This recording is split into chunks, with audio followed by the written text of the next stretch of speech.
Hello and welcome to the Celtic State of Mind Monday Bulletin. We've had some big news last half an hour.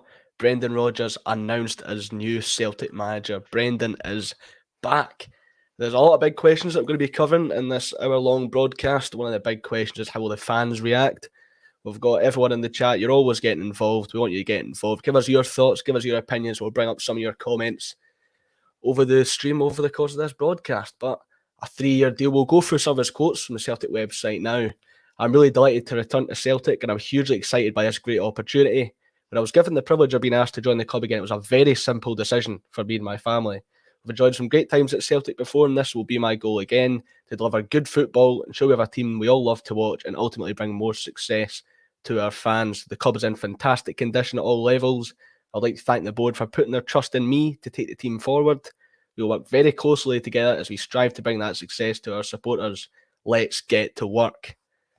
Well, as he said, the club is in a healthy position. I don't think there is much work to do with the team, but the big announcement, the news we've all been waiting for, we're waiting for it over the course of the weekend.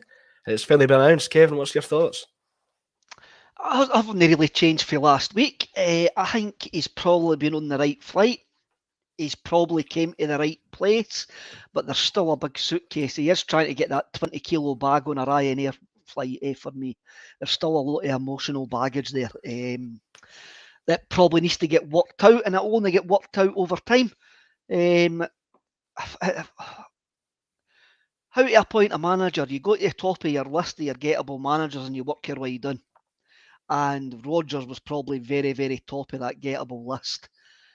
What you've got to presume, or what I'm probably presuming, is this, that maybe that we had fell out with him, but he hadn't really fell out with us, and he hadn't fell out with the guys that were at the top of Celtic. I'm talking about Dermot Desmond here, because once Dermot's actually spoke to him, then obviously he's had full buy-in. I mean, he's obviously impressed Mr. Desmond when he's actually spoke to him about what he wants to do when he comes back and the reasons that he's coming back. It's quite weird. He could be a contrarian here and go like that, but the only reason he is coming back because he is a Celtic fan. He has got that emotional connection, or you could just be a cynical guy and just go, the only reason he's coming back is because nobody else is going to have him, and this is probably the best job that he's ever going to get for now at the end of his career. The truth probably lies somewhere in the middle there, but you went out and got a top class manager to come back to replace a guy who could go on to be a top class manager. He is a top class coach, as Postecoglou. He is a top class coach. Let's not just let our small minded parochial battles get in the road of that. So you've got to be delighted that the board came to this conclusion. Cynically, you can go, how did they get to this conclusion? Was it a simple decision for them? And the fact that there's some continuity there actually makes me feel, well, that's all right. There's a continuity continuing on for what Ange Postecoglou did. And it's just really interesting to see what we do over the next year, 2 years, 3 years, where we go, like with transfers and who leaves the club, who stays at the club and stuff like that. Now we really get into the nonsense season, don't we? When we get linked with everybody under the sun and stuff like that. But we're now into the nonsensical times where we get linked with everybody. And I'm sure Jamie Vardy will get linked with. We'll probably get linked with Kasper Schmeichel. We'll probably get linked with, who else plays for Leicester? I don't know. James Maddison. I'd love us to get that Ndidi, the big defensive midfielder, but there's not a chance there. Mohamed El Yunusi's another name that's been thrown around, but we'll get to all the transfer talks and the squad assessment a bit later in the show. Because as you mentioned, Brendan Rodgers, he was the top candidate out of all the managers that were there getting linked. There was a lot of sort of prospect managers. Celtic have just lost a very high quality manager to a top 6 Premier League team. That shows the hole that we had to fill, and we've filled that hole with another top quality manager. I was a bit worried when Ange left because he didn't know if Celtic would get the appointment right. Because the last time we lost a high quality manager, it was when Brendan Rodgers left, and we went for the cheap option. And ultimately cost us at the end of the day. So the fact Celtic have showed, as the title says, a statement of intent to bring Brendan Rodgers back, it was a big move from Celtic. It's what had to be done. And you mentioned how interesting it'll be over the next sort of few years. But what I think is going to be interesting is the next month. It's going to be a very important month for Brendan Rodgers before the Tour of Japan. He's got a lot to answer for. If the Celtic fans are concerned, the Green Brigade recently put out something on their Twitter, their banner from the game at Tynecastle, the game after Brendan Rodgers left. So that shows their hardline stance on Rodgers' appointment. They haven't budged. A lot of fans are in the same boat. What do you think Rodgers has to say to get the fans on board? Is it just a case of saying nothing and just winning games to get the fans back on board? I think with the North Curve putting out the tweet or the Instagram post, I'm not 100% sure what it is. It could be taken two ways. It could be taken away that they're no reducing their stance, or it could just be taken away. For me, it could just be just a wee reminder to go, you've got work to do here, pal, to actually get us all back on side. At the end of the day, one game's of football. One game's of football in Europe gives an exciting brand of football, and everything is forgotten. Football fans are fickle, and I include myself in that. And there's no point trying to deny if you're a football fan and like you're going to die on your double-edged sword of morals, and your moral compass is going to go mental with Brendan Rodgers coming back, then I think sometimes you just really need to get a grip of yourself and look at the sort of bigger picture. It's also an entertainment factor, eh? This is quite entertaining. He's back, man. This is going to be like, what's going to happen here, eh? If somebody would have said to me when I rocked up to the cup final, by the way, in 2 weeks' time, Brendan Rodgers is going to be the Celtic manager, I would have went, away and stop sniffing glue, you. Even when the rumours first started and Rodgers was up there as the candidates, you've got to think he's only there because he managed the club before. Surely they weren't going to do this. But as the reports started to heat up, Stephen McGowan was weighing in on it. The prospect began to become a reality that Brendan Rodgers was going to become the new manager. It really shocked everybody. Well, you saw what I put on the WhatsApp group when his name was first mentioned, eh? That I was going to transfer myself to Heart and Hand if it happened. But it has happened and I'm still here. And I quickly caveated that a comment by actually saying I actually refuse the right to no action that if it actually does happen, because it became very, very, as you say, once Stephen McGowan and that started tweeting about it, writing about that, Jesus, this might actually happen. This might actually appear. This could be it, and he quite clearly became quickly the best candidate for the job, even with the emotional baggage that he's actually got. Look, he doesn't get a honeymoon period, eh? That's what that banner could say as well. You're not getting a honeymoon period, pal. By the way, we want European football after Christmas. You need to get everything right because you've been here before. This is you coming in to rebuild the football club. We're in year 3 of a 5-year cycle here that Celtic seem to work in. So, by the way, you're getting no leeway. You're coming in to hit the ground running, and to hit the ground running means actually putting some big hitters on their arses in the Champions League. That's it. Yeah, the thing is, with the Brendan appointment, you would have had your worries that the progress that would made under Ange would have been stalled if another manager had been appointed. We've built this up, and the whole discussion was Ange is going to have a real crack at Europe this season. We could really do something.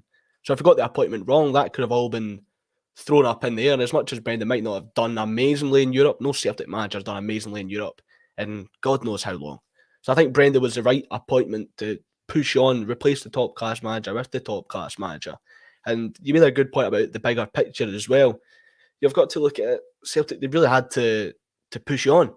And when you look at how Rodgers left and where the opinion of fans is now, a lot of that, it comes with the distrust of the board. At least that's where my opinion comes from. And a lot of the people that have accepted Rodgers' return sort of with open arms, it has been the younger generation of fans, guys like me who have grown up where loyalty in football isn't really that big. But players and managers have come to Celtic and you know they're going to go to the Premier League. That's always been the case in my lifetime.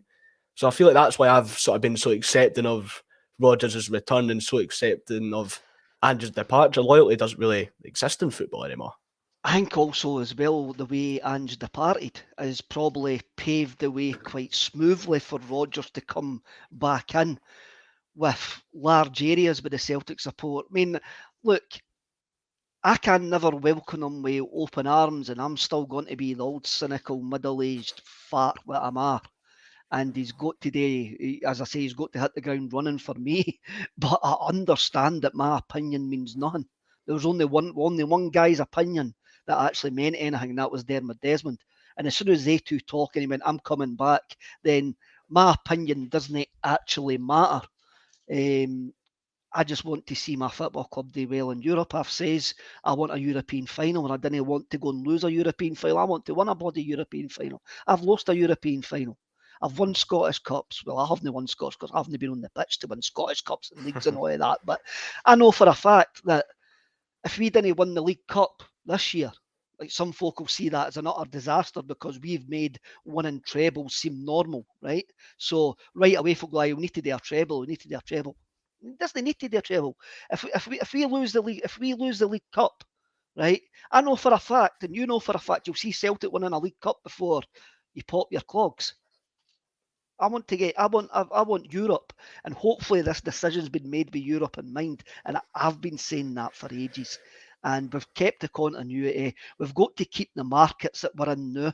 Just because Postecoglou's left, we've got to keep the markets that we've found. We've got to get a structure in place behind, improve the scouting, and we've got to make sure he's got a 3-year contract and there is a tail off.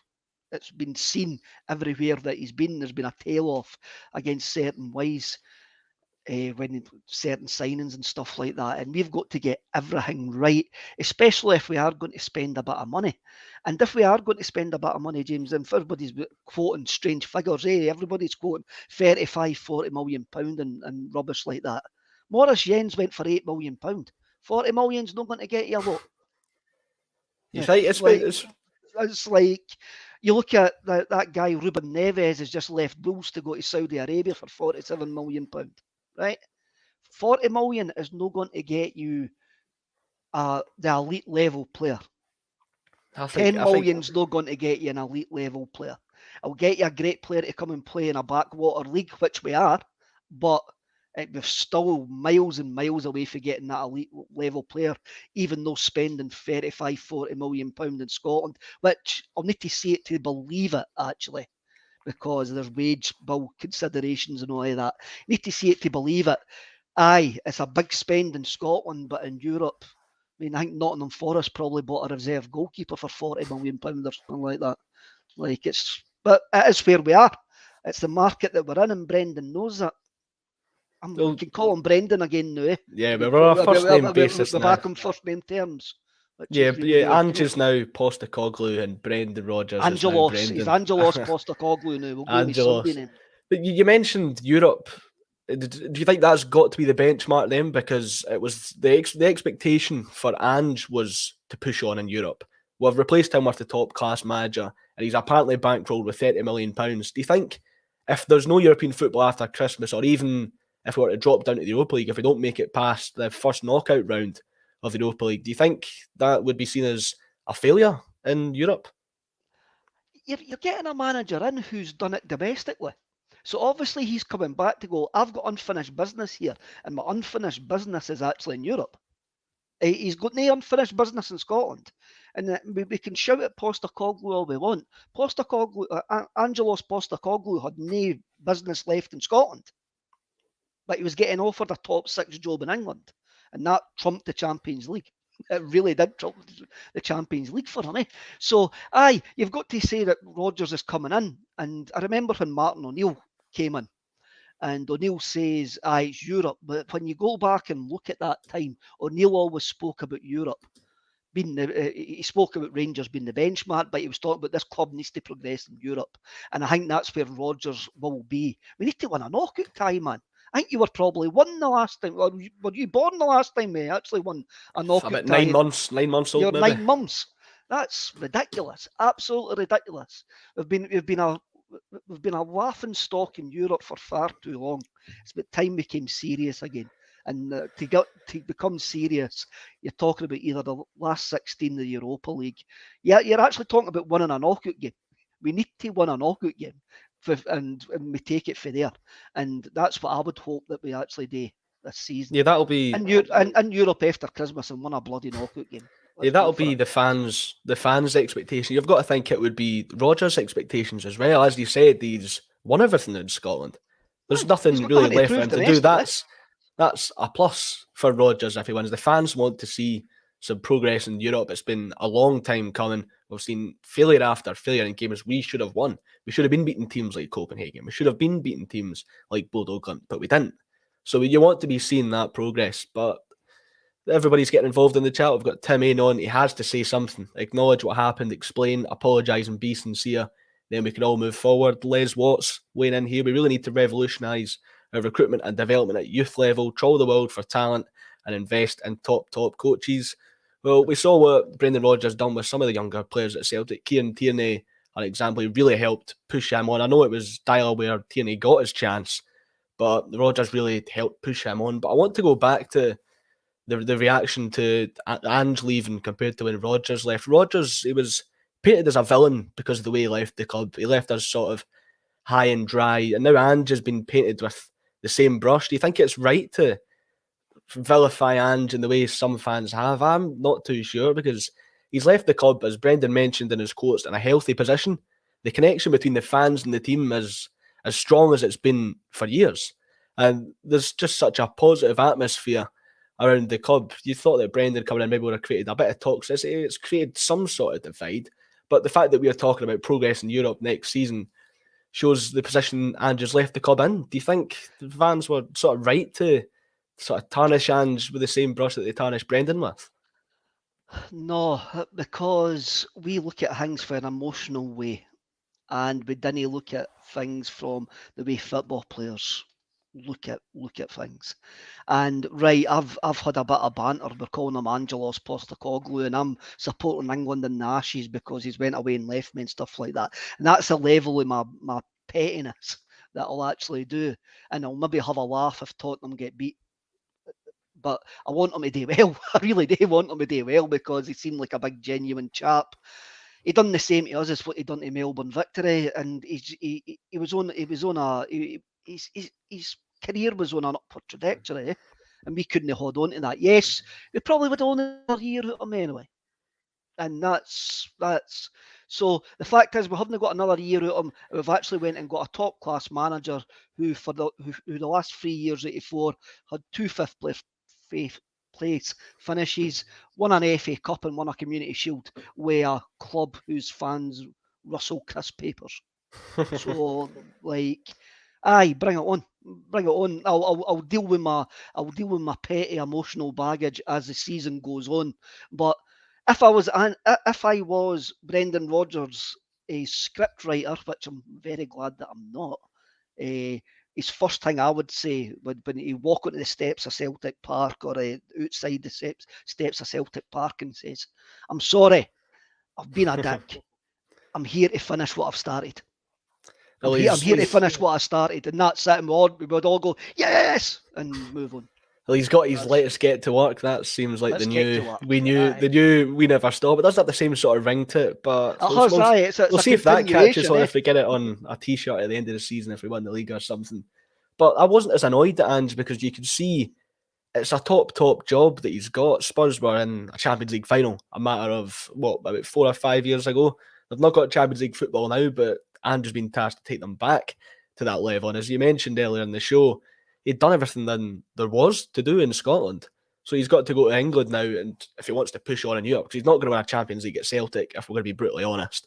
But going back to Brendan Rodgers, it's a 3-year contract agreed for Rodgers as opposed to the sort of rolling contract that Ange was on. Do you think this suggests the long-term plan or a long-term vision for the Celtic team? Stephen McGowan was reporting how European football is the ambition, and they've sort of planned things out, Rodgers and Dermot Desmond, to get there. Does the suggestion of a sort of forward-thinking Celtic team excite you? And do you think we will stick to that plan? Because we've seen a lot of false promises from Celtic in the past. It depends if the plan's successful. there's two ways you can look at the contract. You can look at it as either a show of faith and a change of direction of the club, or you can look at it the business-wise, go like you're just protecting your asset by having him on a 3-year contract, which means the compo's probably already in it if he does decide to, if the English Premier League or somewhere else flutters their eyelids at him and he disappears again. So you can look at it two ways. It's natural for us, James, as Celtic fans and everyone in the comments, to look at it as, God, this is a sign that we're building long term in the future, because that's what we really, really want to believe, and that's what we want to see. So, of course, we're going to look at it that way, because that's just your natural. Oh, aye, this is a big change, and we're going to. But the proof will be in the pudding in the next 6-7 weeks. Where are we going to go? I mean, will we start cracking on with signings now? Will the signings that we already seemingly had spoke to, will they still come through the door? I mean, we've already got like the Norse god of war and poets, actually, Odin, and Loki's brother. Is it Loki? Brother? Aye. Anyway, Marvel Universe, man. Aye, so you've already got him through the door, which is what we've came up with the term legacy signing for that. So I wonder if there's anybody else that's already that far down the line that will still come through the door, because we still need them in early. We do still need them in early to get them bedded into the team and the culture and the way that Brendan's going to work. But that's a good thing, that he's got the continuity of the backroom staff there. And Callum McGregor's phone will be red hot now in Scotland duty. With Celtic players going, what's this guy like? And McGregor will be going, you're going to love it. You are going to love it. We've got a young side who want to improve, and Rodgers has got a track record of improving young players. It's not, and that's what these guys want. Because let's beat about the bush here. Someone will want to move to England, and how are you going to move to England? You have to play well in Europe, and you've got to improve. And Rodgers is coming in with that sort of reputation as, I'll improve you. So there'll be a lot of excitement within the playing squad, I think, as well. The thing is, when Ange sort of he's mentioned time and time again, when he's signed his players, he's signed players who have a point to prove. He signed Joe Hart, who'd been outcast by Premier League club after Premier League club. He needed a home, he needed somewhere to prove himself. Jota had been on loan spell after loan spell from Benfica and hadn't really proved himself anywhere. He needed somewhere to call home, and we've given himself that. We take the chances on players like that. I'm sure they'll be desperate to prove themselves under Brendan as well. But something that's quite similar is, despite the certainty with Rodgers coming in is that he's a top-class manager, but the uncertainty is whether he'll be back to the sort of similar extent that Ange was. So that'll be an interesting thing to look out for over the next sort of few months. This transfer window will be a real eye-opener for what the next 2 or 3 years of Brendan Rodgers' contract will hold at Celtic. But it's only been 4 years since he left, but it's a very different squad to when he was last here. The only sort of familiar face in the team, Cal McGregor, James Forrest, are the players who are jumping out. The team, it's already of a high enough quality. I don't think he needs an upheaval to make the team his own, because that team is good enough to dominate Scottish football. What do you think Brendan's going to do with the team? Do you think it's just minor tweaks? Do you think there's going to be... There'll definitely be a change in style, because he's less risk averse. Right, he plays attacking football, but he didn't play the Postecoglou style of attacking football, whereas possession is king under a Brendan Rodgers team. And fortunately enough, he's coming into a squad where they're very comfortable at keeping the ball. Yeah, there will be, but whereas Postecoglou sometimes like causing chaos, like in the transition, and that there is a less risk averse side to Brendan Rodgers. I think he'll have a look at the squad and go, right, what have I got? He's probably already had a long conversation with John Kennedy and the backroom staff about what's there. He's got a young, fit, technically good squad there who can actually slot into play his style of football. There will be tweaks. You might see a tweak in the formation. I don't know what he played at Leicester. I'll go back to what he played at Celtic the last time, which was a 4-2-3-1. I don't know if that's still in vogue. I don't know if he's going to play that here. But if he plays the 4-2-3-1, I'm going, yes, Haskabanovic can actually play a number 10. Haskabanovic can be looking there going like that. Tom Rogic, what he done for us, and I'm like, that's good. And you have a look at what if it is a 4-2-3-1, we've got all the bodies there to actually already do it. Jota's going to love playing with him because we look at Paddy Roberts. Roberts loved playing. Rodgers likes wingers. You've got Jota there. Maeda, I don't know if Maeda's got the technical ability, but he gives us something. So there'll be a lot of interesting concepts. Is Abada going to hang around? Because Abada's his type of player. Yeah, if Abada sticks around, I think he'll do phenomenally. As you mentioned, if he goes back to this 4-2-3-1 formation he was playing before, I think that could be big for Tomoki Iwata, Japan's J-League Player of the Year. If he can slot in there next to Callum McGregor, it could be massive for him. Because he's not seen enough minutes under Ange, plain and simple. We know Rodgers, he can develop and improve players with the tools already at his disposal. He done that last time. A lot of the standout players weren't the players he brought in, but it was the likes of Stuart Armstrong, the likes of Callum McGregor, the likes of Scott Brown that were already at the club and had perhaps sort of been written off. I'm thinking, you mentioned the attacking midfield position. Unless he's away, I think maybe David Turnbull could do a job at the attacking midfield role as well. Do you think there's anyone else that Rodgers could have his eye on to improve? I'm thinking Oh Hyun-gyu could be in with a big shout in this Celtic team. I mentioned on the Friday broadcast, Rodgers, he's not afraid to make a big decision with the team. He had 40-goal Lee Griffiths there, and the first thing he did was replace him with Moussa Dembele. He's not afraid to shy away from playing a striker that fits his style more. Do you think O could be in for a big season, or there could be other players that could really push on under Rodgers? We need to get a big season feel anyway, no matter what would have happened. We needed a big season feel under Angelos Postecoglou. We did, if Angelos would have stayed with us. We need a big season for him. We need a big season for Kyogo. It will depend on what Rodgers actually sees, or where he might decide to actually go into the transfer market and buy another striker if he doesn't believe that they've got the fit. If he doesn't believe that Kyogo can maybe develop into the sort of striker that he wants. But Rodgers' game, when you think about it, Rodgers' game at Celtic the last time wasn't really changed. It was still getting to the byline and whipping the ball across. It was still getting the ball into the box early. We took a lot of punts for the edge of the area, which we didn't do under Angelos Postecoglou.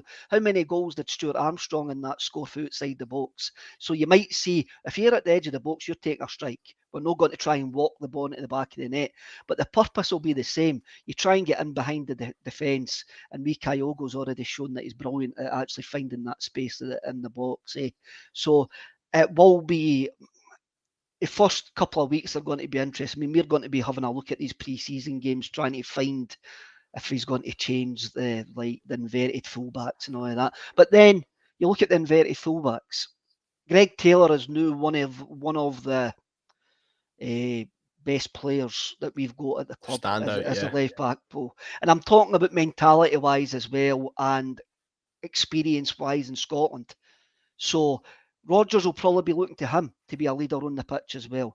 You've got Alistair Johnson, who's been immense for the 6 months that he's been there. But Johnson wasn't too comfortable coming inside, and he hadn't learned to come inside. It was always Taylor. Yeah, it was always Taylor that was coming in. So you might find that Johnson might find it more natural now to play the Rodgers role on the outside, because he didn't have that full pre-season under Postecoglou.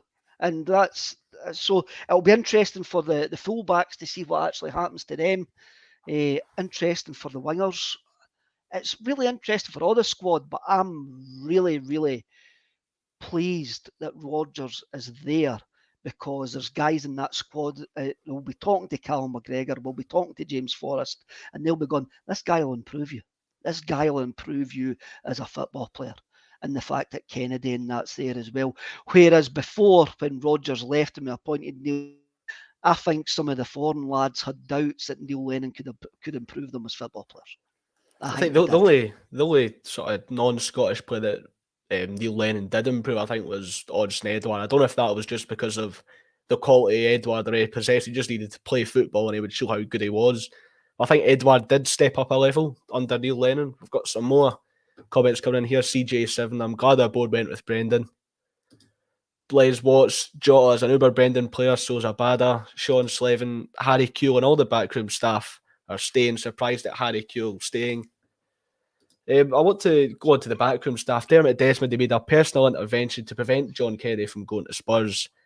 Chris Davies, Rodgers' second in command, he's now the man that's off the Spurs. But in Rodgers' quotes from the Celtic website, he said, "I wanted John to be with me as we move forward. He's a very talented coach, someone I know well and respect, and he'll be very important to myself and our players." Cal McGregor, as you mentioned, one of his favoured personnel, he said his phone will be blowing up. He also plays a key role in the dressing room, so you can imagine all the players will be going to talk to him. As I mentioned, how much the team has changed. How big of an advantage is it having some familiar faces with him? John Kennedy, who was one of his sort of trusted lieutenants when he was Celtic manager. And what does Celtic's emphasis on painting John Kennedy and keeping him at the club say about his standing at the team? I think that was a big say from Brendan Rodgers. It probably was. I mean, Rodgers would have had an idea that maybe his lieutenant wasn't coming with him, that Chris Davis wasn't coming with him. You sometimes find, I mean, Rodgers maybe wants to keep himself fresh as well, because he's had that backroom team at Leicester. He moved guys like the boy O'Driscoll and all of that. And he's maybe went, no, I quite fancy going to Celtic and working with the guys that are already there, because I'm coming into a club that doesn't need fixed. I'm coming into a club where my remit is to improve it. And already these guys are dominating domestically. And I think I can improve it. I think I can already work on what's there. And I didn't need guys that I can trust, because I've worked with Kennedy. I can trust him. If he says that O'Day, McManus, Kuehl, and Gavin Stratton are cool, or do really, really well, then that will be fine. Also, as well, football is a wee community, right? He'll know what Gavin Stratton does. He'll know what Gavin Stratton. He'll maybe not know him as a person, but he'll know that he'll spoke the guys do south that have worked with Stratton. Well, he's really good, right? Or he knows. Probably. What do I know, McManus and that? Well, who can? Harry Kuehl's a name, and they'll know what Harry Kuehl brought to the backroom staff as well. If you didn't think that after Brendan Rodgers got the phone call for Dermot Desmond, the first thing that he didn't do when he got off that phone call was phone Angelos Postacoglu's agent and go, right, what did you get offered? Because I want some of that. Because that would have been his first port of call, and he's maybe spoke to Postacoglu. He maybe has. You do not know, because these guys, it's a career, ain't it?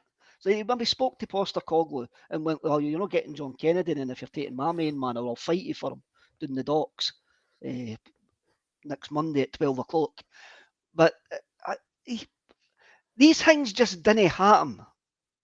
Like, these things just do not. He just doesn't take on staff right away for getting a trusted source going, these boys are all right. Now, it could be that 6 months down the line that Gavin Stratton might get an opportunity to go manage a club in the Championship or something like that, because it has been hanged. It could be that John Kenny gets a chance to go and become a manager himself.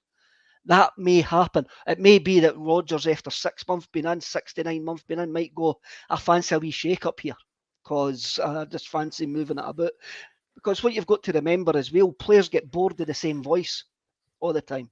And sometimes you just need a wee freshen up.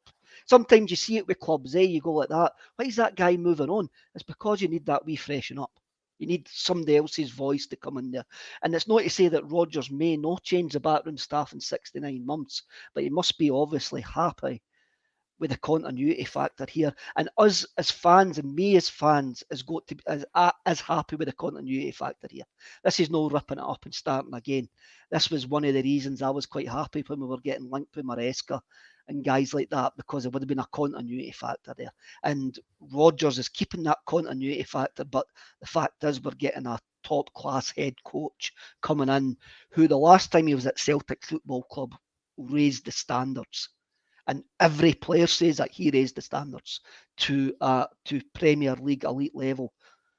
Postacoglu brought our standards back to that, and we've got a guy coming in who's going to keep the standards and want to improve these standards. And you've got to say well done to the club. But again, they might have just got lucky again, that Rodgers wanted the job. That he wanted to come back, but time will tell. Yeah, the continuity factor was a real big discussion point amongst fans. It was probably the biggest thing I was looking for when Celtic were going for the manager. And the fact that you've kept the staff there as well, it's a seamless transition almost to carry on the success. But that's one question we had about Rodgers' appointment answered. But there's still sort of a lot more. And I think Rodgers' first press conference will be sort of a big indicator. You got to wonder what questions will be asked. I'll pose you a wee question here. If you were to attend Brendan Rodgers' first question, I'll pose this one to the people in the chat as well. If you got the chance to ask Brendan Rodgers a question at that press conference, what would be sort of the question you would ask? What would you want to know? What's your favourite Rebel song? Um, he's going to get any question that we could come up with. He's going to get asked with the hacks that are there first, and every question that he's going to get asked in that first press conference will be, "What about how are you going to make it up to the fans? How are you going to make it up to the fans?" So you left the last time. Do you agree with some of the Celtic fans being bitter that you've came back and the way that you left, this and that, yada yada yada? As Paul says, we done a hang at the Master Sixes, and we were speaking to Rambo, and I'm not going to call him Rambo because I called him Rambo, and Paul went, "No, you've got to call him Alan." And Rambo went, "No, you can call me Rambo," so I'll call him Rambo. And he told us, and this was in the January, that Rodgers was a stick on to get the Leicester job. And at the end of the season, so what's happened there? I mean, it's probably well known in football circles that when they sacked, who was it? Was it Pyro that they sacked? Claude Puel. That was the guy that they sacked. Yeah, Claude Puel. When they sacked him, they've probably gave Brendan an ultimatum. They've probably given him, "You need to come the new, or you're not going to get the job in the summer." And he's went. That's bygones be bygones. That happens in football all the time. That players leave, managers leave, and we just probably need to accept that now and stop being emotional about it. I would just ask him. I would be more interested to ask him what he would want to change, if anything, or what is he going to do with it. Is he going to just continue with what Postecoglou put in place, or is he? No, I would want him to come again. I'm looking to improve it. I would want him to come in. It's a difficult question, what you would ask him, but you do know that all the questions are going to be, what's your feeling about the fans and this and that? He's And really got to be walking on eggshells. He's got to watch what he says, because if he tries to offer some sort of explanation for why he left, whatever he says, the fans aren't going to take it well. If he tries to explain, "I couldn't turn it down, it was too big an offer," the response will be, "But you're supposed to be a Celtic fan." And I don't see a way where he can sort of answer that question and get it right. You're talking about a guy, James, that's as smooth as a galaxy. And when he was asked at his first Leicester press conference, he says he would come back to Celtic right away. He says the opportunity to come here was right at this time, but if the opportunity arose to go back to Celtic, yada yada yada, I will be back if the timing is right. What was it? His exact words that came up on the BBC the other week there. If I had to let my heart rule my head, I would be at Celtic for the rest of my career. Yeah, that's what he says in one of his first press conferences at Leicester. If you didn't think he doesn't know what he is going to say and how it can be spun, then you're dealing with a man who's a master manipulator of the press, and he always has been. He knows how to handle the press, and he's not going to make any sort of emotional faux pas. He's not going to. He'll know exactly what he's going to say, and that's already been worked to, and because he's an intelligent guy, he knows how to work it. And you can't really take the pandering option either, or the play at the fans' heartstrings, because the fans are aware of that now. They know not to expect it anymore from him. No, and he'll know that. I reckon there will be some sort of an apology. Do you think? I think it's just got to be winning football games. That's the way he gets us back on side. I think that's what at the end of the day, that's what's going to get us back on side. But I think you'll have I might have changed things the way I left differently, but timing was timing, and it happened. But I'm just here to actually finish off what I started, and I think that'll be the whole sort of gist of. I would hope that's got to be the gist that he's hanging with. And he's no a unintelligent guy. He's not going to go in there and mump and moan and like goes, I'm not answering that question. I'm not doing this. I'm not doing that. He's back, which is quite bizarre that we're actually saying that we're looking at the second era of Brendan Rodgers, which I would never have thought. And I says last week, I said I don't think going back's a good thing, but I understand why this was attractive to Dermot Desmond, to Celtic, and to Brendan Rodgers. I understand that. Whether I agree with it or not doesn't matter one little jot. Because it's happened. At one point, it was the he who shall not be named. He didn't appear at a Celtic game until the semi-final in April at Hampden, which was coincidentally around the same time the conversations between Spurs and Ange apparently started. So this could have been in the pipeline for a while. We've got Peter McGlone coming in here. He's in the same boat as you, Kevin. He'll rock the press conference. Rodgers will be well prepared. But we were talking about staff just before. His previous transfer record, as much as he made some statement signings, guys like Sinclair, guys like Dembele, there was a lot of duds there. Whether that was down to Rodgers or whether it was down to the lack of backing from the board, well, we'll need to wait and see. But there's been a lot of talk about a director of football coming in. There's been talk about a director of football at Celtic since even before Ange Postecoglou was appointed. The rumours were it was supposed to be a director of football coming in with Ange. Do you think to sort of improve the sort of hit to miss ratio of Brendan's transfers, do you think getting a director of football could be a good idea? Well, it's Mark Law, not just like a de facto director of football anyway, because he's the head of scouting and recruitment. So is that not just a de facto director of football?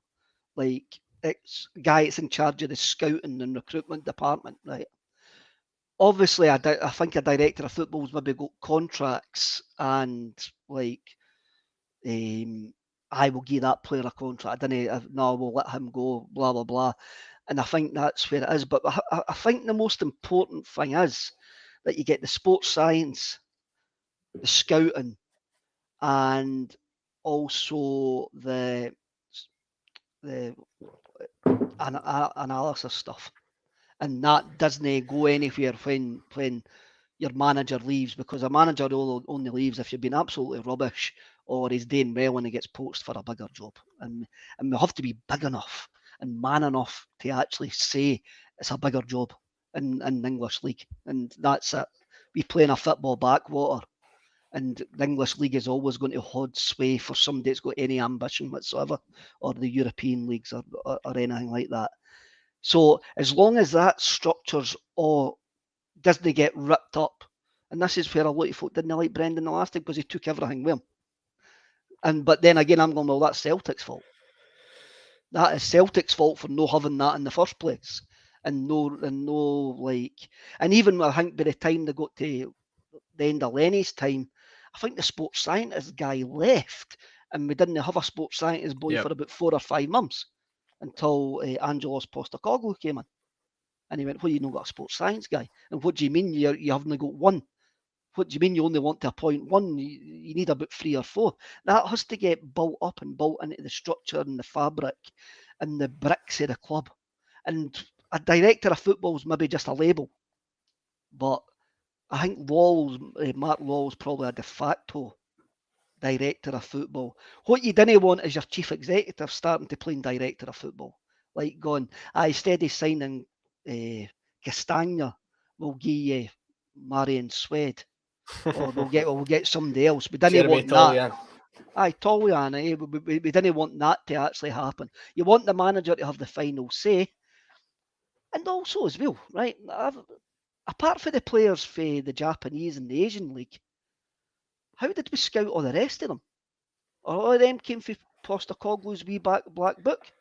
I think Ange would have had a big say on a lot of the players we did recruit from Japan. You've got to think with Mark Law, he was the chief scout of the City Group before he came to Celtic. So he would have Manchester City and the City Football Group. They have clubs in every continent on the planet, probably barring Antarctica. I'm not sure they've got a footballing league. But he has a knowledge of everywhere. So having him there, he, as you mentioned, didn't really think of that. He could be basically the de facto director of football. Do you need one when you've got a guy who was key in the recruitment of probably Manchester City? You think Mark Law could play a real part there, but people really underestimate how important the football and infrastructure is. All the work in the background, it all reflects on the team in the park. As you mentioned, with the sports scientists leaving, that coincided with a Celtic team that was conceding so many goals late on in the game at the end of Neil Lennon's tenure. Ange Postecoglou comes in, and then you would see the stats flashing up on Sky Sports all the time. The amount of goals scored in the last sort of 15 or the last 10 minutes of the games last season, Celtic were right up at the top. It was the never stop attitude that it really reflects on the team on the park. It does really reflect, and a lot of these guys do. The younger players have been used to getting data analysis. They've been a young age. And they've been used to getting shown their stats and stuff like that. And it's old hat now not to use that. And it's no hat. We need to get percentage advantages against top clubs. We've got to look at ways of, against these elite players, of getting an advantage over them, for whether it's like as a unit. So whether that's from set plays, whether that's from knowing, oh, by the way, their left back drops out the game after 75 minutes. So after 75 minutes, I'm going to make a change and we're going to attack down that side. We need to find small percentage wins everywhere. And that's what we teams look to do to us when they come to Celtic Park. I mean, the Scotland game on Saturday, it was a 10-minute game. Clark wanted that to come down to a 10-minute game. He wanted to still be in the game with 10 minutes to go or 12 minutes to go, make the changes that he was going to make and go, right, I'm going for it now. We saw Clark doing that numerous times with Kilmarnock. I make sure I'm still in it at 80, 78, 79 minutes, then I'll change it, then I'll go for it. That's the small percentages. No, I'm not saying that we should they put Steve Clark in that as well, but every manager, no matter their style, is looking for that wee change with their game plan and go, right, now we're going to go for it because data will tell them that's when it's coming in. And Neil and Gavin Stratton's iPad, or he's got a laptop now, I think, he's getting real-time information on that laptop or iPad or mobile phone or Nokia 7010 or whatever it is he's got. He's getting real-time data in that, and that has to get used. It really has to get used. And now we've got a manager who does use it. We had a manager previously who does use it as well. It's just part of a modern football club. It's part of, you look at your Brentfords and all of that, who are doing really, really well. They use data all the time. If you haven't got a resource and you're going up against Billy Big Balls who can spend £52 million on a reserve team right back, then you've got to have a look at other ways of beating them. And that's coming down to data, it's coming down to sports science. And that's just the world that we actually live in. It's the Americanization of sport. And when you look at the stuff like the NFL and that, we're decades behind what the NFL have been using data for 30, 40 years. Well, you can probably coincide that with the progress Celtic have made in the last sort of few years, especially when Ange Postecoglou came in. We're really becoming a modern football club, and especially in Europe, as you mentioned, when there's these teams, there's going to be such a gulf in quality between the players in the park. You've got to think smarter. You've got to think differently, because if Celtic are playing, for example, Real Madrid, we're not going to beat them player for player. Not a chance. No. So the tactics and the data behind it, it's all got to be right. Gary Madden coming in here. Apparently, the press is going to be later in the week. According to the press release, that'll be some box office viewing. I can assure you that. He's got a couple of nights left in Santa Ponza, ain't he, to learn the songs again. Well, I wanted to talk about transfers. Rodgers, he broke the transfer record when he was at the club, 9 million on Odsonne Edouard, and we could definitely say that paid off. Do you think something similar could happen this summer? Do you think he could break the transfer record again, especially given the budget he's been given? And if he was to break the transfer record, which position do you break the transfer record for? Because the first 11 is very good, but which position do you think needs a £10 million player? Because as you mentioned, Moritz Jens, he went for £8 million, but you can get quality for £10 million still. We got Cameron Carter-Vickers for £6 million. You can, aye. If it's quite difficult. I mean, I think we can. I mean, I love Joe Hart, but I think we can improve in the goalie stakes, and that's probably just more down to Joe Hart's age. And that's, I think we should be looking for an upgrade then. But then we haven't really seen much of Segrist to actually say that. Then you go, would you spend over £9 million on a goalkeeper? Jesus, that's a big, big price tag to put on a goalie. Yeah, goalkeepers don't need to be that much. They really don't. Aye, there's probably We got Joe Hart for £1 million. As much as he aye. might not be the goalkeeper we need for Europe, he's still a good quality goalkeeper. Definitely. You look at the fullback. When we spent £4 million on a fullback, could you improve the competition at the fullback areas? You probably could. On the tail end with Ralston and also Bernaby's performances to the end of the season, you could be looking at there going, we could improve the competition in that areas. If we want to do what we want to do in Europe, if we do what we want to do in Europe, if we actually are now focusing on Europe, then what you've got to say, every spot's up for grabs. Every single spot's up for grabs. And it would be the guys who are more intelligent than me, who have got more knowledge of European football, of players that are available, players that can fit into a system, players that can take us to the next level. Then if they think that they're worth 10, 11, 12 million pound, then you need to spend this money wisely, because £40 million, it's a big spend for Celtic Football Club, but it's not a big spend in European terms. It's not even a big spend with your Portos and all that. I mean, you look at your Portos, and they would sell a striker for 50 million, then go and buy one at 16, 17 million for the South American League. Is that where we've went? Now we're still going to be. If anybody that we sell, we maybe get double figures for. So, Cool. are you going to send somebody for double figures and actually spend more than that to actually replace them? Then you've got the wages and that coming in. I think it maybe gives us a wee bit of leeway, but I think you'll maybe see steady guys at 4-5 million. You'll maybe see more at 8-9. I don't think we'll break the record. I don't. I think if you are going to break the transfer record, I think I've mentioned it a couple of times during the week. I mentioned it on the blog. I think as much as we all love Carl Starfelt, we all think he's a phenomenal player. I think you need to get someone of Cameron Carter-Vickers' quality next to him. It's going to be hard to find. Cameron Carter-Vickers is a phenomenal player. He's an absolute rock. And he is the Celtic defence. And you saw when he left that with that injury at the end of the season, you saw the amount of goals we were conceding. The players around aren't as good as Carter-Vickers. If you spend 10 million, maybe even 12 million pounds, you can get a player as good as Cameron Carter-Vickers. And you could probably sell them on for a huge profit as well, like Celtic will do with Cameron Carter-Vickers in a few years. But you were mentioning maybe it's the sort of quality of the players waiting in the wings that needs to be improved, because when we did rotate the team coming to the end of last season, that was when the goals started to get shipped, the form started to tail off. It was when these players came into the team. Perhaps they aren't as good as we once thought. Danielle's coming in here. She thinks Ryan Strange from St Mirren could be an option. A player I really like the look of is Max Johnson from Motherwell. He's available on a free. There's clubs getting linked to him. Sporting Lisbon, clubs in the Bundesliga, clubs in Italy are linked with him. Because for so long, I've been tired of the Celtic fans turning their nose up at players from other teams in the Scottish League. Because how many years was a Josh Doig or a Lewis Ferguson available? But no, they play for Aberdeen. No, they play for Hibs. And then they go on to other leagues, prove themselves. And it's like, now we should sign them because he's done it in the Serie A. How about we get in there ahead of the curve? What do you think of signing players from other teams in Scotland? Do you turn your nose up at it the same way that I don't like? Aye, I do. Right, my argument for this is, for example, you look at Jack Hendry, right? Doing well wherever he's went, he's doing well for Scotland. Ryan Porteous, doing well.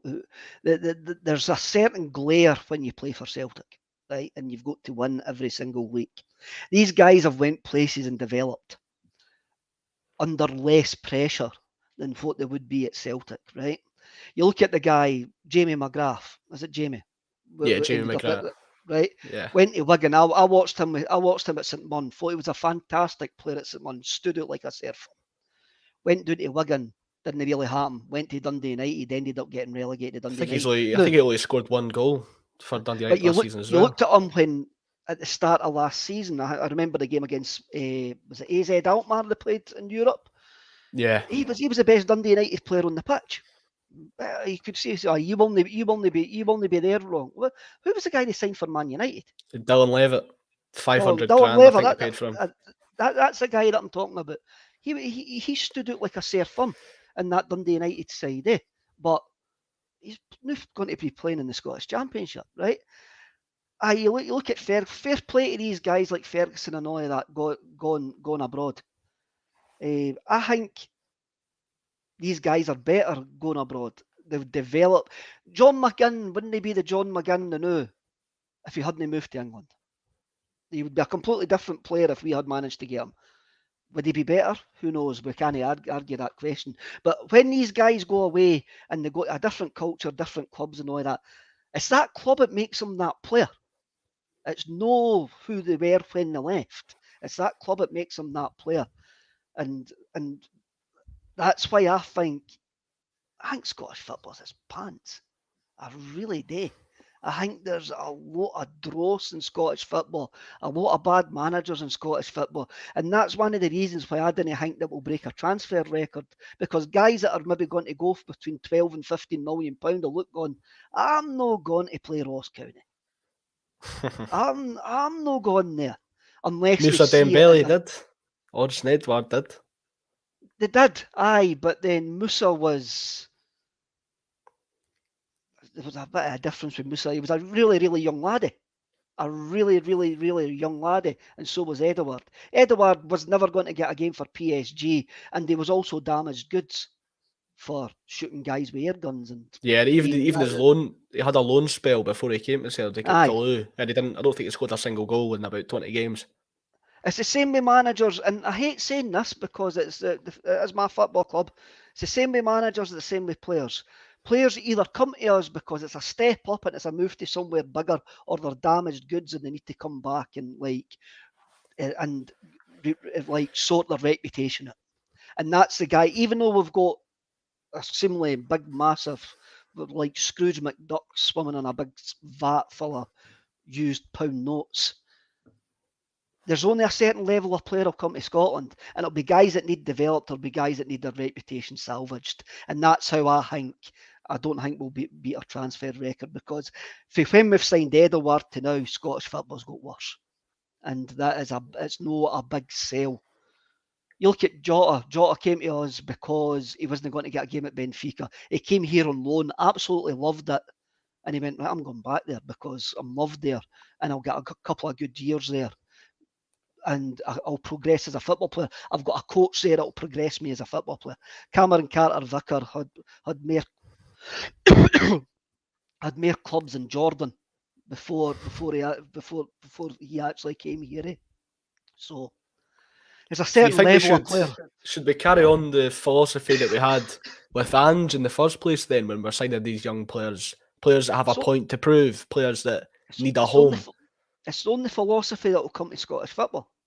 And that is you look at the guys that we got for Ruben Kazan, Abelgard, who didn't really hang with, Hartskabanovic.